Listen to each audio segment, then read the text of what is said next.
상수원 관리지역 주민지원사업 주요 질의응답.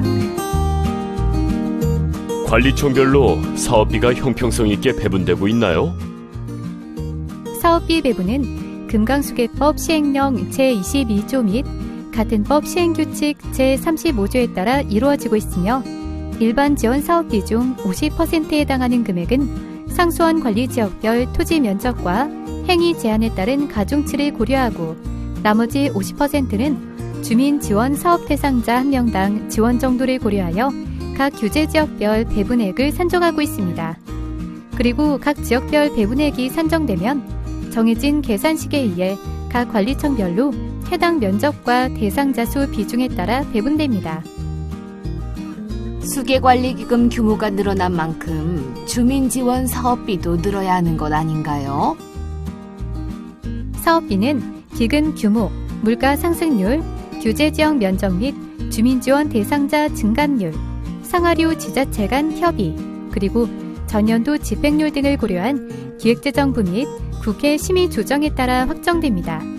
2월 불용 등에 의해 집행률이 저조한 경우 기획재정부와 국회에서는 주민지원사업 추진에 대한 시급성과 필요성이 적다고 판단하여 사업비를 감액하기 때문에 마을별로 사업비가 원활하게 잘 집행이 될 수 있도록 많은 주민분들의 협조가 절실히 필요합니다.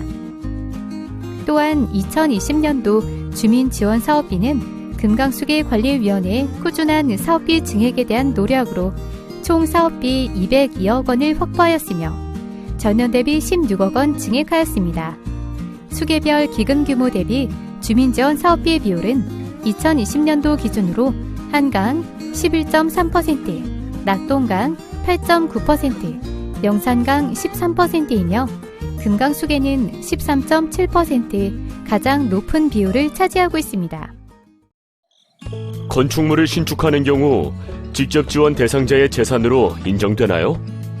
금강수계법 시행령 제21조 규정에 따라 건축물의 신축과 전부 개축 등의 경우 기존 건축물을 계속하여 소유한 것으로 볼 수 없어 주민지원 대상 소유 재산으로 인정하지 않습니다.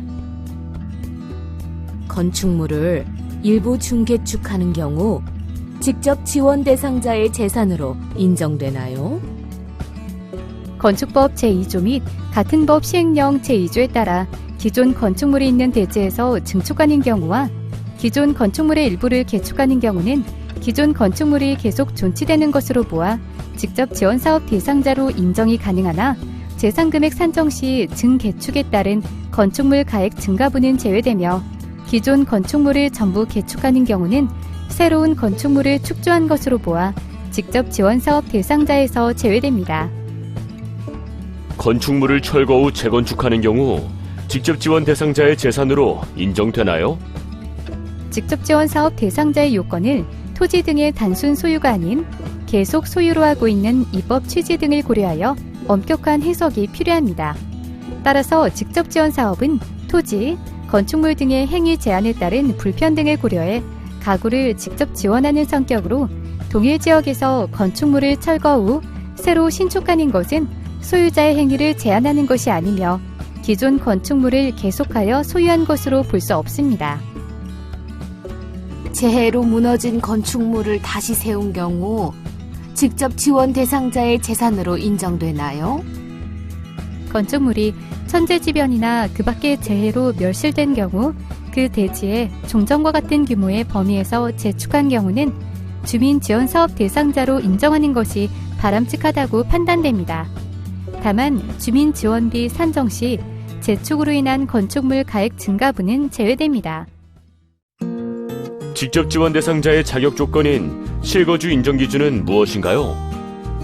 실거주는 주민등록지가 생활 기반으로 항상 거주하는 경우에만 인정하며 실거주 여부에 대해서는 거주에 필요한 취사도구, 침구류 등의 존재 여부, 전화 사용료 납부 확인서, 인터넷 사용료, 대중교통 이용 명세서, 자녀 재학 증명서, 이장 통장의 확인 등 해당 관리청에서 종합적으로 판단하여야 합니다. 특히 2017년 대전지방검찰청, 2019년 청주지방검찰청의 실제 거주에 대한 유권 해석에 미루어 보면 주말에만 경작 활동을 위해 방문하는 사람은 실제 거주로 볼 수 없으며 실제로 관할 지역의 생활을 기반으로 항상 거주하는 경우에만 실제 거주로 인정하고 있습니다. 간접 지원 사업비로 개별 가구에 지원하는 사업은 왜 안 되나요? 주민지원사업은 금강수계법 시행령 제22조에 따라 마을 공동사업을 지원하는 간접지원사업과 가구별로 지원하는 직접지원사업, 공모를 통해 선정 지원하는 특별지원사업으로 구분하고 있습니다. 주민지원사업의 간접지원사업은 개별 가구에 지원하고 있는 직접지원사업과 달리 소득 증대, 복지 증진 등을 위하여 추진하는 마을 공동의 공익사업으로 개별 가구의 물품 구입 등을 지원하는 사업은 간접지원사업의 목적과 취지에 맞지 않으므로 간접지원사업으로 추진이 불가능합니다. 간접 지원 사업으로 구입한 농기계의 이용 범위는 어떻게 되나요? 금강수계법 제21조 제1항에 따른 주민지원 사업계획 수립 대상의 범위는 주민뿐만 아니라 지역도 포함될 수 있도록 확대 개정되었으며 이는 지원 대상을 사람 등으로 엄격히 한정함에 따라 그간 규제지역 거주 주민과 마을 등에 대한 지원 근거가 미비했던 점을 개선하고자 개정된 바 있습니다.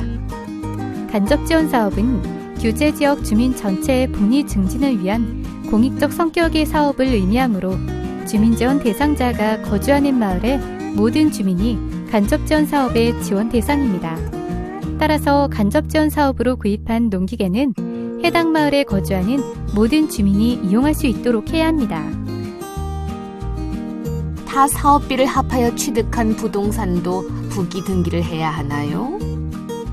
다른 사업비를 합하여 취득한 부동산에 대하여도 금강수계법 제21조의 이 규정에 따라 부기 등기하여야 하며 마을회 등 주민공동체는 시장, 군수, 구청장의 동의 없이는 처분이 불가능합니다. 군수의 동의만 있으면 주민지원 사업으로 취득한 부동산 매각이 가능한가요?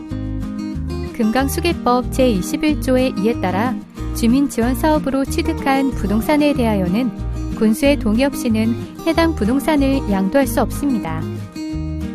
다만 군수가 동의할 수 있는 경우에 대하여 별도 규정이 없으므로 군수는 동법률에 따라 주민지원사업 심의를 담당하는 금강수계관리위원회의 결정을 따르거나 금강수계관리위원회 주민지원 지침에 저촉되지 않는 범위 내에서 동의하여야 합니다. 따라서 주민지원 사업 지침의 사후관리 조항에서 토지와 부속시설은 처분이 불가하다는 점을 고려하면 군수가 동의할 수 있는 경우는 토지 등이 공공사업에 편입되거나 파손 또는 망실 등 당초 주민지원사업의 목적을 달성할 수 없는 특별한 경우에 한하여 제한적으로 동의할 수 있다고 판단됩니다. 지금까지 금강수계 상수원 관리지역 주민지원사업에 대하여 알아보았습니다. 다음 시간에는 그간 주민지원사업에 대하여 외부기관 지적 사례를 살펴보도록 하겠습니다. 감사합니다.